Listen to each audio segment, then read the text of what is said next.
Good evening, ladies and gentlemen, and welcome to another edition of What's Happening. I'm George Binns, and this guest this evening is from the Far East, Gloucester. He's the retired geologist and environmental scientist, Frank Bellini. Welcome, Frank. Thank you, George. Glad to be here. So, geologist, I would normally expect to be hanging around an oil field in Texas someplace. Did you work as a geologist locally, or is that just...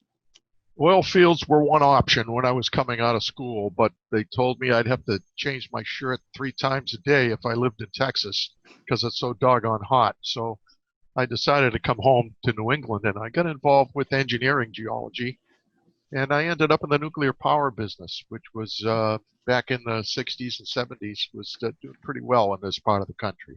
Mm-hmm.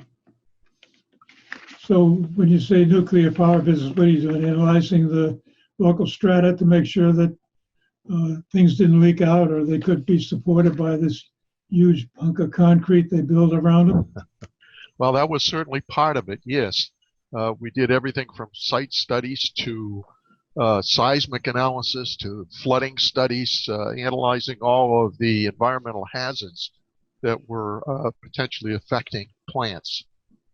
As I finished up about 5 years ago, we were doing flooding hazards for about a dozen plants around the country, reevaluating them because of the issues at Fukushima. Oh, yeah. There have been some spectaculars in the nuclear power business. I had visions of going into it myself, but I was interviewing at Pratt & Whitney to get on their nuclear-powered jet engine program, and Really? Wow. The guy I was interviewing with was talking me out of it. Finally, found out later that they shortly thereafter shut the plan down and gave up. They found out the reality of trying to shield a nuclear power jet engine on an airplane that's got to fly in the sky. Not a good combination. Yeah, no. Works well for submarines, but not likely for airplanes. No. Anyway, we got it talking the other day about different things, and I guess you and I are both on the sort of conservative side. So I guess the one of the questions I have is, what's your interpretation of being conservative? Sure, that's a good question, especially these days where it's become pretty important. I sort of like not quite a definition, not a dictionary definition, but sort of the context that's provided by the U.S. historian Dinesh D'Souza, who I would encourage any of your listeners to look up and subscribe to. He has many outlets these days on the internet. But he sort of defines conservatism along with progressivism, which is the other side of the issue these days. And I'll set the stage a little bit. There's a conventional wisdom out there these days that suggests that the left and the right should come together to work out their differences. Sounds very reasonable. Will it happen?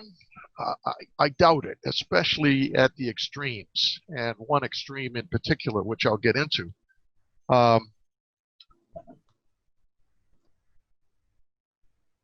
Progressives clearly have no liberal principles left. The principles of liberty and freedom have transferred over to the right, to the Conservative Party, whereas the principles of progressives are big government and controlling nanny government, I'd call it, and really state control of everything, whereas conservatives are the ones with the real liberal ideas of freedom and economic freedom and civil liberties and the freedom of thought and expression. They carry the principles of the Founding Fathers and the Constitution right in their hip pocket. So that's where I see it, George. And there's a lot more to talk about with respect to that. You can talk about the extremes of each party, of each of the left and the right, but I see conservatism as the rational, coherent, and objective philosophy that's consistent with a strong America and with freedom. Well, sort of prepping for the show, went online and actually went to Microsoft's Word, and I typed in conservative and did a spell check on it. And then I went down the list of little things you can do and looked at what are some of the synonyms for it. And I got something traditional, conventional. That's not too bad. Old-fashioned, extreme left, extreme right, and a few other things. Old school is another one. And it suddenly dawned on me that we've been sort of victimized by essentially what George Orwell was writing about in 1984. He called it newspeak, now they call it politically correct. So this word conservative, in the mind of the spell check wizards at Microsoft, is now a somewhat derogatory term. Yeah. And yet,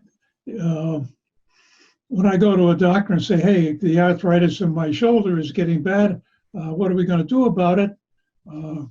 As a conservative approach, I would like to try some physical therapy, maybe a steroid shot or something else before we make the giant step and replace it. So you think of the word conserve, it has some very positive annotations to it. But once you make it conservative, it's already gotten twisted. So this is one of my pet peeves with the progressive liberal philosophy, that they take words that are well defined in the dictionary way back when and distort them so you think you know what you're talking about, and you really don't. And yeah, they're really exploiting the fact that definitions can change with time. And what conservative meant in the 18th century is not what conservative means in this century.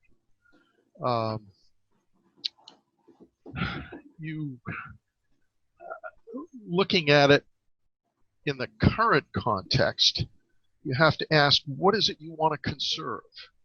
And in its simplest form, I think the answer is the Constitution and the ideas of the Founding Fathers. Progressives, on the other hand, from the same standpoint, want to progress, but what do they want to progress toward? The way I see it, they want to progress towards socialism, a nanny state, a control of everything by the government. And of course, COVID-19 has given them a terrific opportunity to exercise this control and test out the limits of their ability to do this, for better or for worse. It's a struggle between both sides, and just how it will fall out will be very, very interesting. well, this morning I was sitting on an exercise bike and I get some reading, and they're talking about a economist at Johns Hopkins who started looking at the data from a statistical point of view. And she started to reach the conclusion that, wait a minute, this COVID doesn't seem to be any worse than lots of other things that have happened, other virus infections. And what she started to notice is that the death reports for typical things like heart attacks and strokes and the usual causes of demise were getting better. Yeah. And she came to the conclusion that, well, maybe we're misapplying the definition of what was the cause of death and lumping everything into COVID when it's really the usual cancers, heart attacks, strokes kind of problems. And so she published it.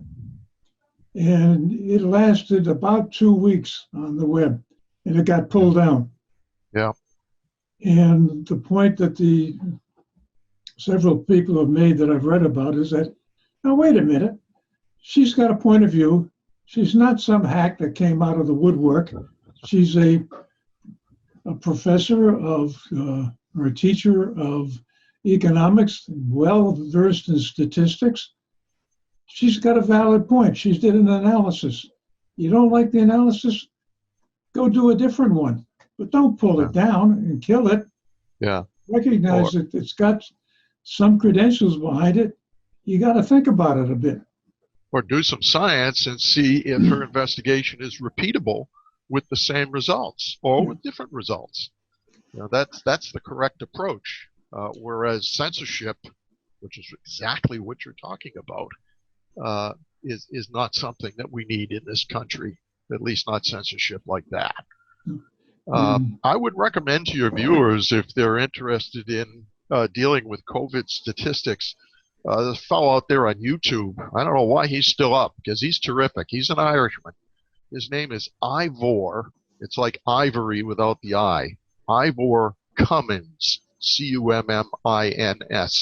And he's a physician in Ireland who has taken an interest in this because he believes that Ireland has really done a poor job trying to lock down the country, where they have very, very few cases and few serious cases of COVID. And he just trots out statistics all the time on these videos talking about how ridiculous it is for the Irish government to employ these lockdown conditions. Very, very interesting guy, very cogent and terrific. I wish I could find someone like that who was reporting U.S. statistics on a regular basis. So, you know, where are the statisticians? I used to work with the most wonderful statistician in my professional career that would keep us on the straight and narrow, and boy, do we need that in this virus situation. Well, I think one of the problems that we see with the media is they will throw out a bunch of numbers and they search for the numbers that have the most spectacular implications, but they take them out of context. And well, remember that the purpose of the media is, number one, to make money, like any other business. If you don't make money, you're out of business. So a good salesman will raise the anxiety of the potential buyer and then fill the void with their product. And that's one of the hallmarks of a good salesman. This is exactly what the media is doing. That was the dog after the mailman, if you heard him. Yep. So, yeah, you got to be careful what you're buying from mainstream media. They're not on the up and up. There are about 6 major companies that own and control all of our 90+% of our media. And they're in cahoots. Yeah, well, that's well understood that if it bleeds, it leads used to be the mantra of the media. Now it's if it's outrageous, it leads. So they tend to pick stuff that, as you say, it drags somebody's eyeballs to the screen or to the paper and get some readership. Yeah. But at the same time, they can't go around claiming that, oh, the country and the Constitution says you've got to have a free press. Well, we're being asked to make decisions about lots of things. And if we don't get good information from the media, where do you get it from? And you point out you found this Irish physician who is coming up with some reasonably good analysis of the situation. But you start to wonder about some of the media is pulling down cogent analysis and replacing it with some wild speculation. Well, bias anyway. Yeah. There's an extreme bias in our media. And, people have come to trust it over so many years, so many decades, and take it as a given that it's the truth that they're hearing. And unfortunately, over the years, it has evolved into something else. Um, you really have to go to alternative media to find out what's really going on. And that has various levels of competency and various levels of efficiency and professionalism. There are a lot of folks out there who are amateurs doing this, and amateur work is amateur work. So you can't expect their broadcasts, their podcasts, their YouTube, their BitChute videos to be equivalent of the CBS Evening News that has hundreds of employees and spends tons of hours preparing the presentation.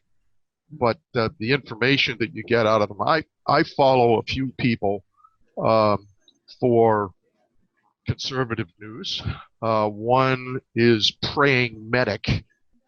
Dave, I forget his last name, but if you Google Praying Medic, he's an author too, and he hawks his books. That's the way he makes his money.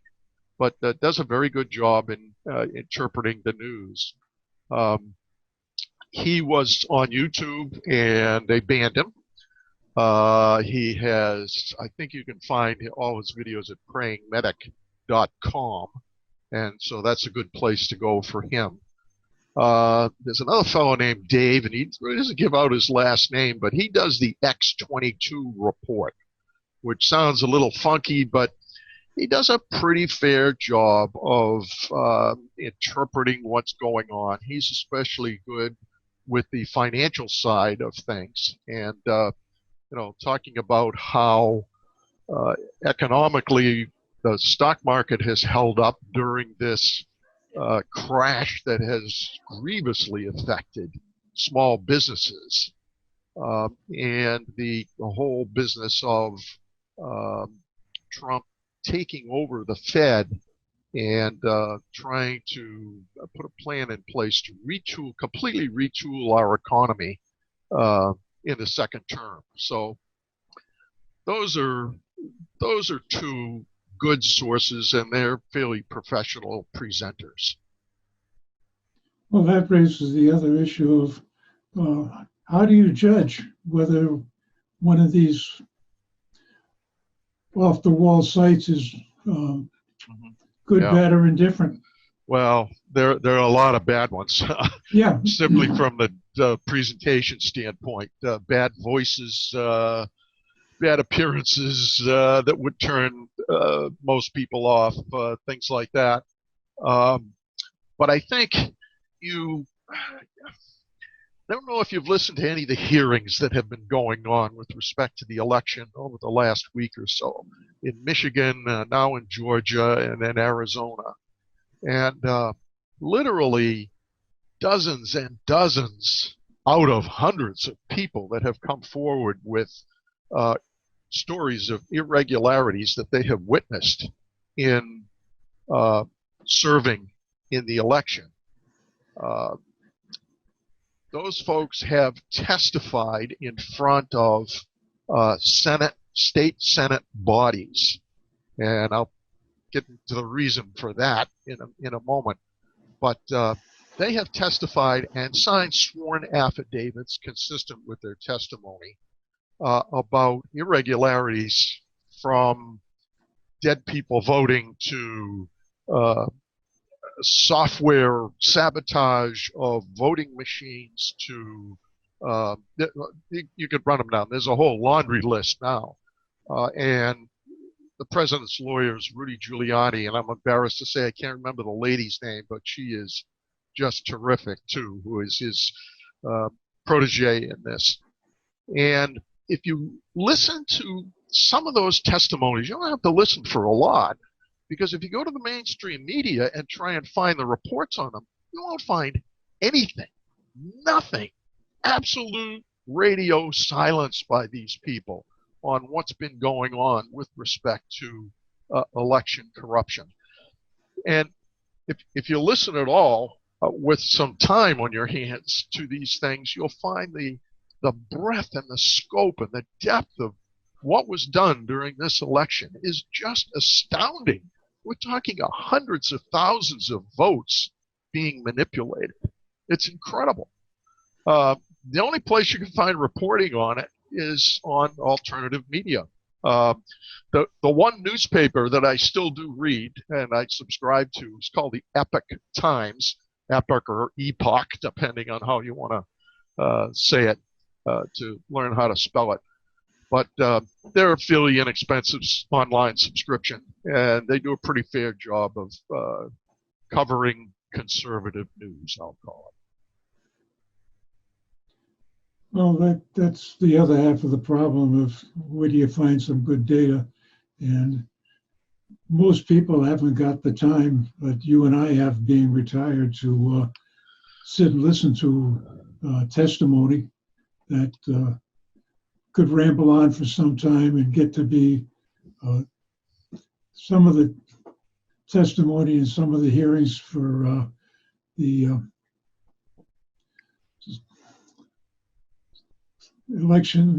selection of a replacement for Ruth Bader Ginsburg. Oh, yeah, that was. You know, it gets to be a circus, and you have to watch. You know what's going to happen, and it doesn't change, and it doesn't make a heck of a lot of difference. So it's hard to sit through a lot of these things, and at the same time, you can't depend upon the media to report what's happening and do that groundwork for you. Yeah. And so well, I'm sorry, go ahead. Go ahead and finish. The Amy Comey Barrett hearings were horrible, but the really bad ones were for the previous justice who was appointed, and his name is escaping me right at the moment. But he was accused of sexual misconduct in high school. You know, I mean, it was just a joke, and you know, his family and young children are sitting there behind him, and these people are, man, 20 years ago, they would have been held in contempt of Congress for the kinds of things that they're saying. But these days, it's a given that it's okay, you know, and it was all lies, and the women that came out accusing him have since recanted all of their testimony. It is a grievous sin against our country that these people are allowed to get away with this stuff. Well, I think you make another point too, that after the damage is done and they admit that, well, it wasn't that way, nothing is done to say, hey, now wait a minute. You came forward and created a problem that didn't exist. Yeah. How do you hold these, or should these people be held responsible for making up stories?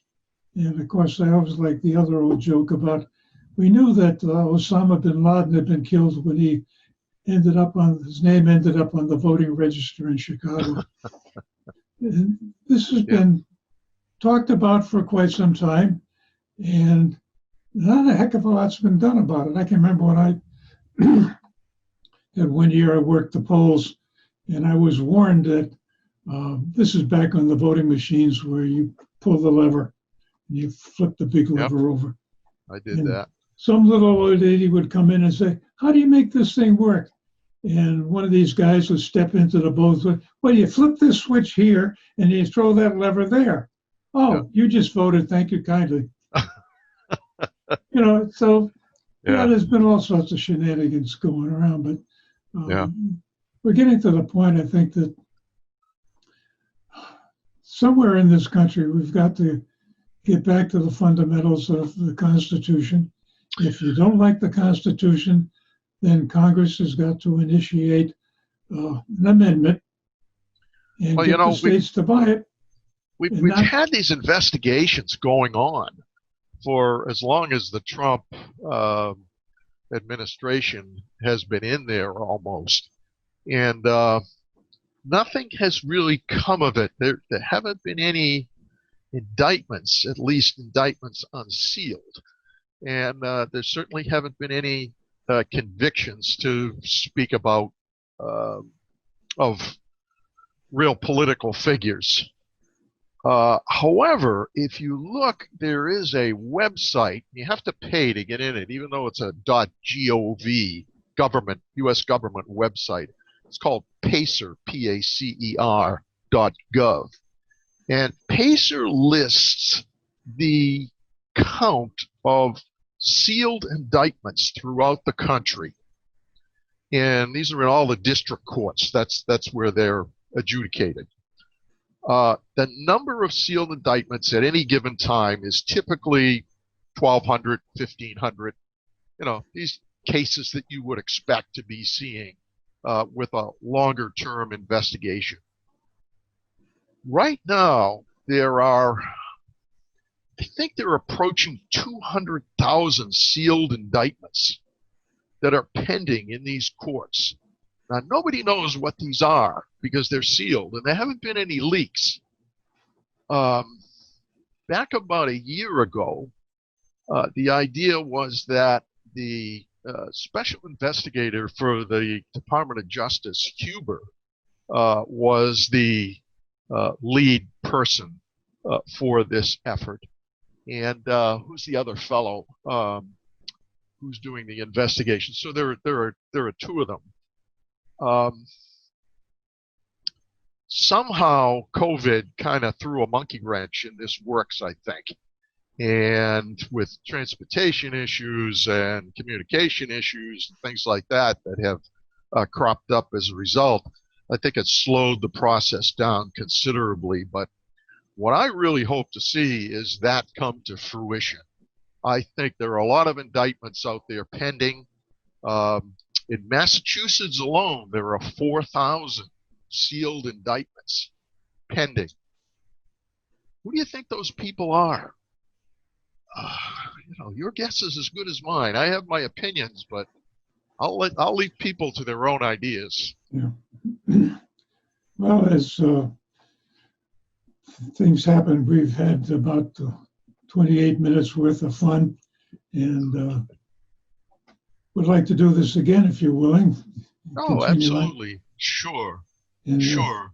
Thanks for joining in with the discussion. And I think the point that they were trying to make with this presentation that you and I participated in, that Lauren Berthold and then the library, Beverly Public Library, picked on, is get people talking about the issues in a sane, sensible manner.